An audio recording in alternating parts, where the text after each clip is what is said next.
Well, hello, welcome to the start of Series 4 of Temporary Australians. Can you believe we've actually done 4 series, Greg? It's going great, mate. And look at you, what, you've been working out? You've inspired me. Right, you've been on the Ab Circle Pro again. Well, not quite, but something like that. Look at that, abs of steel, Yeah. abs of steel. You know, I'm excited about this series because we've got some great bikes coming up on the show today, but also the Two Wheels Bike of the Year. I'm pumped about that. Very exciting, mate. What do you think is going to be this thing?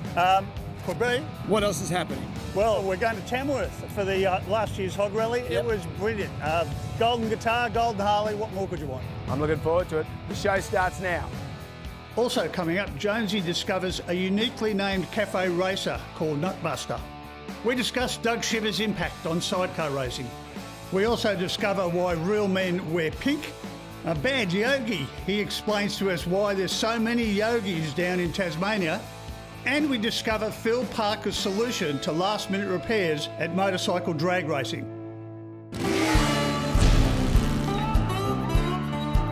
Now, we're up here in Tamworth at a gathering of wild hogs, but unfortunately John Travolta and Tim Allen couldn't make it. However, there will be bulls, so I've got to ask, will there be bull slapping? Hey Hirsty, yes, there will be bull slapping, definitely. We're about to hit the stage inside the arena inside with a rodeo. Or should I say rodeo, as the locals say it. This is a really big event. It's the biggest you've ever had, I believe. It is a record for us. The weather gods have been on our side. It's been gorgeous weather up here this weekend. And yeah, we've had close to 2,500 hog members here this weekend, so that's really exciting for us. Well, it's a fantastic result given that other areas in the motorcycling community are contracting for various reasons. But to see so many people support this event, I mean, it just must make you feel the future is very positive. People love to get out to ride. What a great location, Tamworth.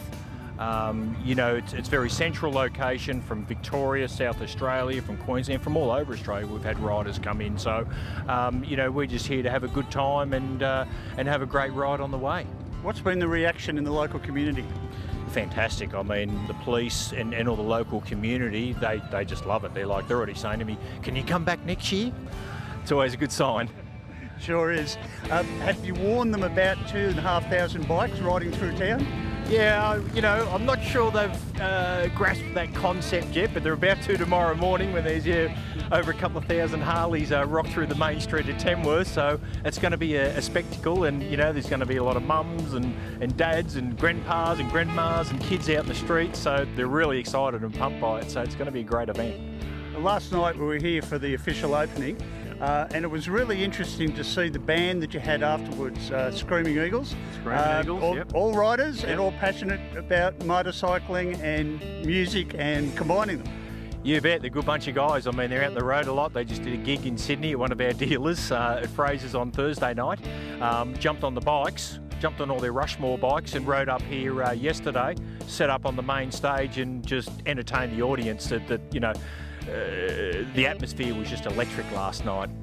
It was fantastic and everyone was up dancing and they were fully engaged. It was a great customer experience. One of the things we noticed during the tattoo comp, there's a lot of intricate design work in the tattoos these days, and it's obvious that from the people we talk to that tattooing is a very big part of their life in the same way that Harley's is. Obviously a lot of our riders like the customisation on their motorcycles. They love the artwork on their arms as well and all over their bodies. Now, one of the things that I find interesting is that the Country Spectacular is also going to incorporate the arrival of the chapter flags. I presume that'll all be on bikes, and it's open to the general public. It is. So, you know, it's, like I said, it's about a 3,000 seat capacity in there. We've taken up about 2,500 of those seats with all the members.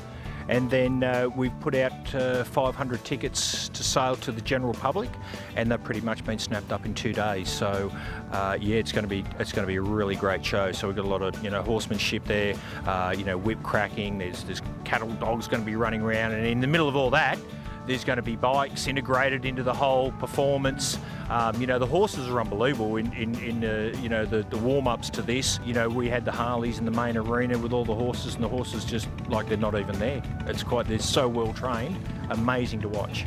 Now, talking about the bike show tomorrow, that's actually going to be on site here, which is different from what you had in Cairns, because that was in the main street and attracted a lot of the general public.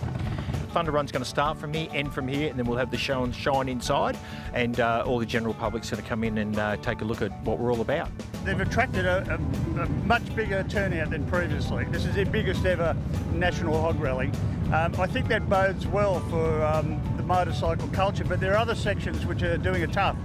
Oh yeah, Greg, there are a lot of sections that are doing it tough. The outlaw scene used to run events every weekend, you know, but with the way that the laws have been written and enforced and the third-party concerns, they've all sort of had to fade away.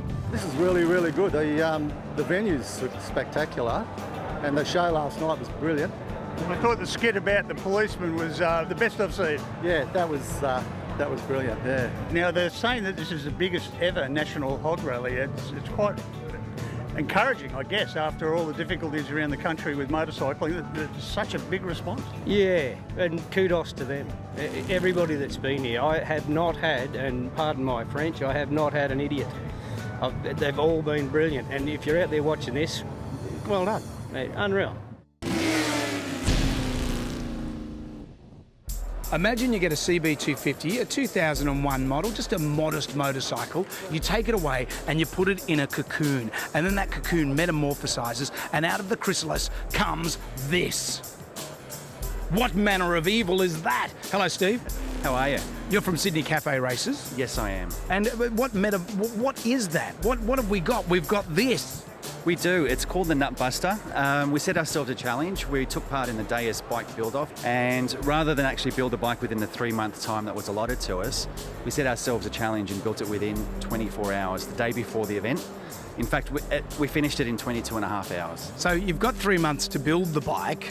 Wouldn't you imagine that, you know, at least do something in that ensuing period? Where's the fun in doing it during that time? We turned it into a huge social exercise. So we used Instagram and Facebook to get a nice little following the build from start to finish. So we started about 7 a.m. on the Friday morning, finished officially at 5:30 the next morning. Now this looks really comfortable. I'd pick this as a bike that you would ride from Sydney to Melbourne tomorrow. Absolutely, just make sure you wear nice long trousers, hence the name, the Nutbuster. The seat itself is quite a unique feature. It's actually a beer tray from a pub. The beauty of this particular bike is that we chose to use as much recycled product as we could. So we went through, used a bread mixing bowl for the front cowl. We used W650 cocktail shaker exhausts for the gas tank. All show no go is our little X-turbo unit. So it's actually become an air filter. In fact, trying to get that to work properly was our greatest expense. We spent $50 on plumbing supplies from the hardware and allowed us to actually plumb that directly to the carburetor properly. How much did this cost to make? $50 plus pizza money. I would say you would have spent more on pizza than the bike. We did. I think we spent $70 on pizza. And what took longer, this bike or your hair? The hair, actually. No. The bike took a little bit longer, at 22 and a half hours. The hair takes about 45 minutes. Steve, thank you. Thank you very much.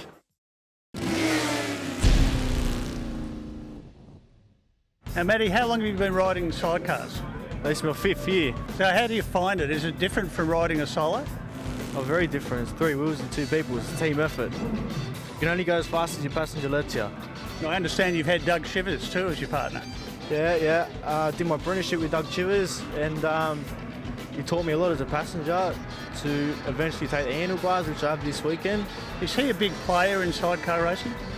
If it wasn't for Doug, half the field would be. He's a very big influence on me, and a lot of the other lads as well. So what race are you in today? I'm in a Formula 2 and I passenger on a Formula 1. Is there much difference in overall speed between the two classes? Yeah, probably about 10 seconds a lap. Well, that's quite a lot, isn't it, on a circuit like this, in a tight circuit? Definitely. When you're a passenger, how fit do you have to be? You've got to be reasonably fit, sort of a certain weight, sort of around 70, 75 kilo.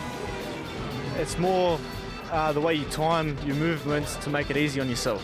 No, you obviously enjoy it. Yeah, good fun. The most fun you can have with your pants on. You've heard it said that real men eat quiche. Well, it's not true anymore this century. Real men wear pink. Tell us, why do you wear pink? My wife says I look good in it. Serious comment, this is a good event. Oh, absolutely. The number of people here is sensational that support breast cancer, and I think if everybody got behind it, there'd be a lot more awareness. This is the first time I've been to it. It's really good.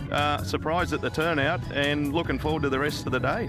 Well, Animal was really keen on it, wasn't he? He loved it. He loved it. Just come here, sit in a bike, everyone to come to him, wear whatever I suggested he wore at times. But no, it's always been a great turnout, great fun, and obviously a great cause.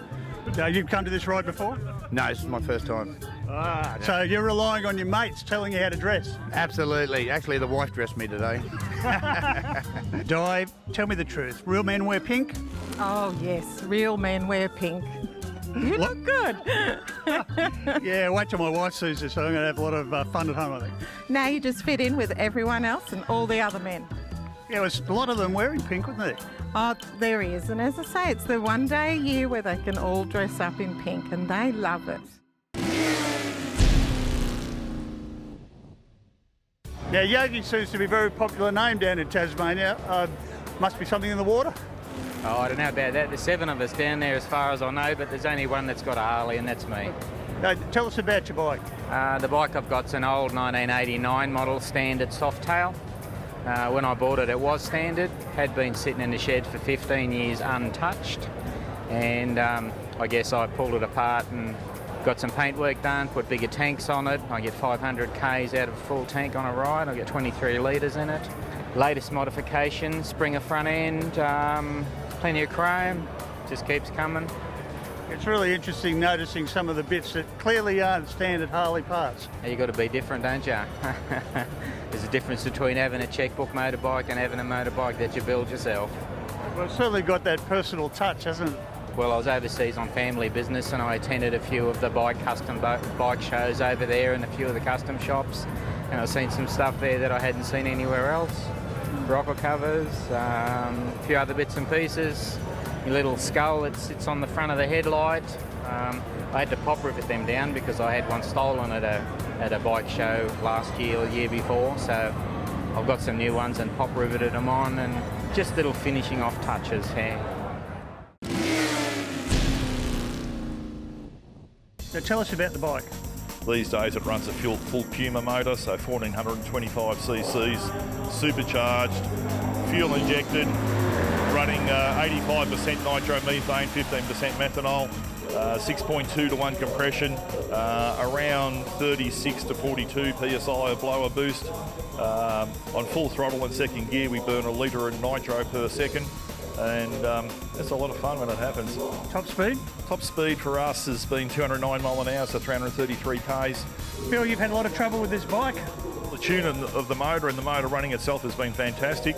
It's making really good horsepower this weekend, so we're happy with it, but we just seem to be dripping a little bit of oil off the crankshaft seal, so we've had the motor out 3 times in the last day and a quarter.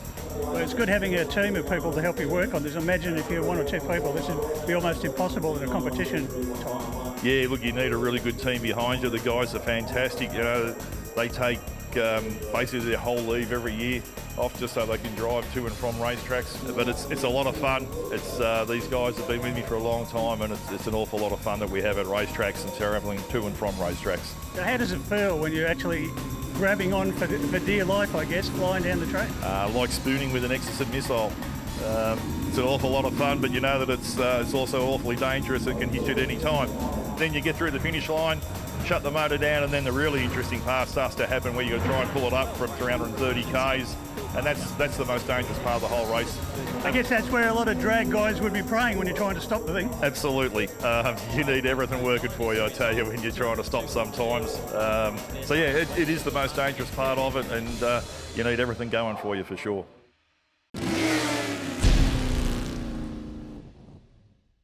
Well, congratulations, Andy. Winning Two Wheels Bike of the Year is quite a prestigious award, I think.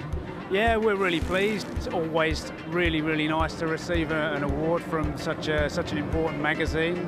Yeah, it certainly was up against some really stiff competition, and they kept the results very close to their chest, so you wouldn't have had any inkling.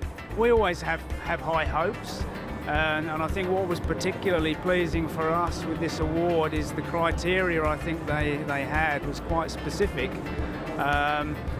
Everyday usability, fun factor, and a value for money criteria as well. So the bike ticks all of those boxes. It has to, otherwise it wouldn't have won. So let's talk about the Panigale. What's so special about it? We always do very well with the smaller capacity sports bikes that we have. You know, there's the extreme end where we have the 1199 at the moment. But what makes the smaller bike special is it's just a little bit less performance in terms of outright horsepower. It makes it a little bit friendlier for more people. The cost as well. The bike has been built with no less kind of attention to detail and specification. It's just been adapted for a more road-based user, which, to be honest, is more becoming more and more the case. Less people going on tracks, I think, as much. But you got here a bike that can go on the track, but also can be ridden home quite comfortably from the track. Well, sports bikes seem to be taking off in this country. This is our biggest selling sports bike. We sell more of these than the larger capacity bike. And I think that's part of the reason that the sports bikes are kind of have a resurgence in popularity, because people need something that's a bit more usable, and 899 gives them that. We love this bike. It's generally most people's favourites as an everyday sports bike.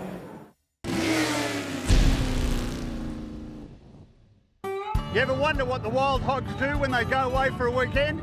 Well, this is it, the Thunder Run in Tamworth. Adam, a lot of wild hogs have turned up today for the Thunder Run. It's a great day for it, Greg. It certainly is, and it's amazing how many bikes just keep rolling in.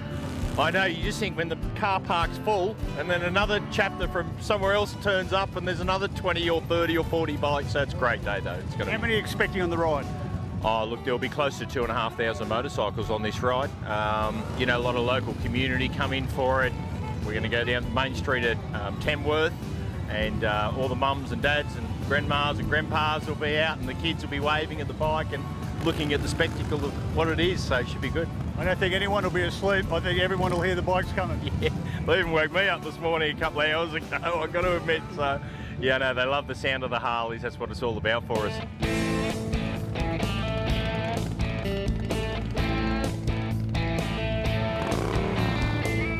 Adam, Harley Davidson have gone to a lot of trouble this weekend to put on a great event for the motorcycling community, including a cooling shower after a long, hot ride. Thank you very much. It was great, actually. I'm glad that cooling shower happened on the way back and not on the way out, which was good. It timed it to perfection. The ride was great. We had, you know, over 2,000 Harley riders out the road, showcasing the bikes and what we're all about out the open road. And the people in the local communities there were just out in force, waving and, you know, showing their support, which was great. Well, it was amazing in Tamworth because there were so many of them at one point. They actually made the riding area a little bit thinner. Yeah, it was. It was pretty close here. The people were crowding in on either side, but, you know, everyone wanted to look at the Harleys and, you know, see all the colours and see the riders, and it was great. You know, the community in Tamworth have been absolutely fantastic and 100% behind us, and it's very much appreciated. It actually surprised me that there was a lot of people from the farming community out towards Corindi that came out and were waving and stayed in the rain too, for that matter. Yeah, they did. It was amazing. Again, you know, it's I guess it's not something that they see too often. You know, first HOG Rally in Tamworth, and again, you know, seeing the bikes out in the open road and all the colour and a bit of noise, people just loved it.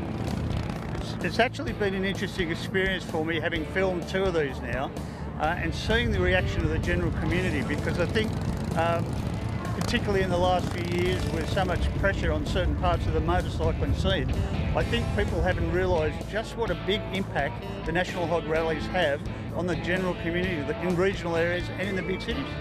Yeah, and Greg, that's, you know, that's part of the work we do, not only to build, you know, good brand health for us, but the familiarity with the brands and motorcycling to the general community out there, you know, to let them see what motorcycling's about, and, you know, the excitement around it, that, you know, as I said before, that freedom and that adventure in it.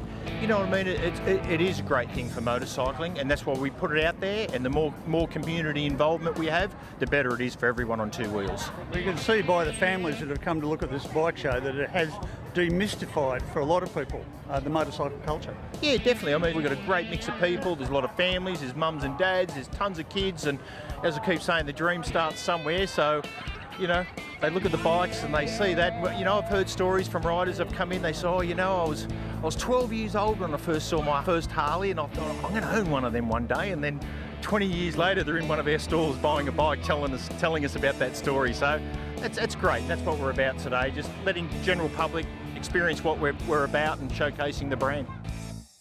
What a great show. Have you managed to dry out yet? Mate, that Thunder Run, it lived up to its name. Rain all over the end of the ride. But a great story. Yeah, it was a great run too. Well, we'll catch you next time on Temporary Australians. Until then, shiny side up. See ya.